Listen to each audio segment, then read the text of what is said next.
இறைவனுக்கு வணக்கம். அனைவருக்கும் மனிதர்களுக்கு மொத்தமாக இந்த காலகட்டத்தில் சித்தர்கள் வகுத்த 4448 வியாதிகள் உள்ளன.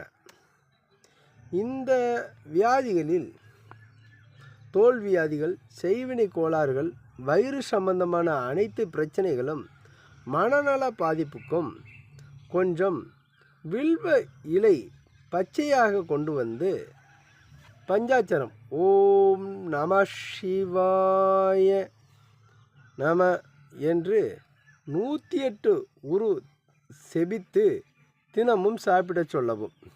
வெறும் வயிறாக இருக்கும் பொழுது சிறப்பாகும்.